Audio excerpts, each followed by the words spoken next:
অনেক গান অনেক সার আমার খাজা বাবার আছে, যেহেতু একটি দরবারি করেছে আর একটি দরবারি গানটি মনে রাখি। খাজা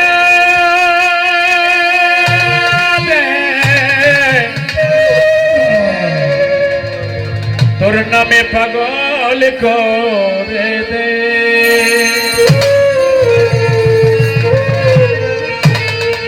দিওয়ানা করে দে, মস্তানা করে দে খাজাজি, দিওয়ানা করে দে,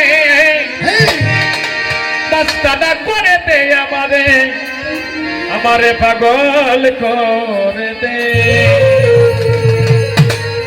রে খাজা বাবা আমায় তোর নামের পাগল করে দে, আমি তো ওই নামের পাগল, আমার এই ঝোলা একটু চরম থেকে রে খাজা বাবা আমায় পাগল করে দে, রে খাজা বাবা আমায় পাগল করে দে, দিওয়ানা করে দে, মস্তানা করে দে, দিওয়ানা করে দে, মস্তানা করে দে, দিওয়ানা করে দে, মস্তানা করে দে, আমারে ঝুলি ভরে দে, রে খাজা বাবা আমায় পাগল করে দে, রে খাজা বাবা আমায় ঝুলি ভরে দে, দিওয়ানা করে দে, মস্তানা করে দে, দিওয়ানা করে দে, মস্তানা করে দে, আমারে চরম করে দে, আর মেরে খাজা দে আমারে পাগল করে দে, আর মেরে খাজা দে আমারে পাগল করে দে।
গানে গানে তো মনে হয় ভুলে গেছেন সব। খারাপ লাগতেছে? একটা কথা বাবারে জিজ্ঞাসা আর একটা মনে পড়ছে, জিজ্ঞাবো? হ্যাঁ জিজ্ঞাসা করবো অনেক কথা, একটা কথা জিগাই। গান তো গাইলাম আমি জনম পড়ে। পিরানে পীর দস্তগীর মাহবুবে সুবহানি গাউসে সামদানি রশন জামির হযরত বড় পীর আব্দুল কাদের জিলানী রহমাতুল্লাহ। আচ্ছা আল্লাহর ওলি আমার বড় পীর, যেখানে খাজা বাবার শান হয় সেই জায়গার মধ্যে কিন্তু আমার বড় পীরের নামটা স্মরণ করা আমাদের, আল্লাহর ওলিদের নামটা স্মরণ করা আমাদের দরকার। বাবা আল্লাহর ওলিরা মাদার জাতুলি, আর কোনো সন্দেহ নাই। বিশেষ করে আমার খাজা বাবা এবং আমার বড় পীর এরা যে মাদারজা তলি, এখানে কোনো দলিলের দরকার। তো মায়ের গর্ভে আমার বড় পীর অনেক কিছু ঘটিয়েছেন। আজকে আমরা যার নামে অনুষ্ঠান করতেছি, খাজা বাবার নামে, একটা বিষয় বাবার কাছে দেখেছি। আর একটা কথা আমি একটু জানতে চাব, মায়ের মাতৃ গর্ভে থাকতে আমার খাজা বাবা অনেক খেলা খেলেছেন। একজন ওলি মায়ের মাতৃগর্ভে থাকতেই আমার খাজা বাবা সমাজের মধ্যে ওলি হয়ে যে গর্ভধারিণী মা, আমার খাজা বাবার যিনি গর্ভধারিণী মা, খাজা বাবার কারণে তখন কিন্তু উনি পৃথিবীতে আসে নাই। মায়ের গর্ভে আমার খাজা বাবার কারণে মায়ের সমাজের মধ্যে কলঙ্কিনী হয়েছে। এটা আর কারো জন্য না, এটা হয়েছিল খাজা বাবার জন্য। তখন উনি পৃথিবীতে আসে নাই। এইটারে আমার খাজা বাবাই সংশোধন করেছিল। আমার এখান থেকে বাবার কাছে একটু জানা দরকার, এত বড় একটা অলৌকিক ঘটনা মায়ের মাতৃগর্ভে থাকতে খাজা বাবা ঘটাইয়া পৃথিবীতে আসছে, যে কারণে মায়ের কলঙ্কিনী হইল। এটা আমার খাজা বাবাই এর একটা সংশোধন করেছিল। ঘটনাটা ঘটাইছিল কি পৃথিবীতে আসতে, এটা আমাদের একটু জানা দরকার। তাই দিনহীন রাজ্জাক দেওয়ান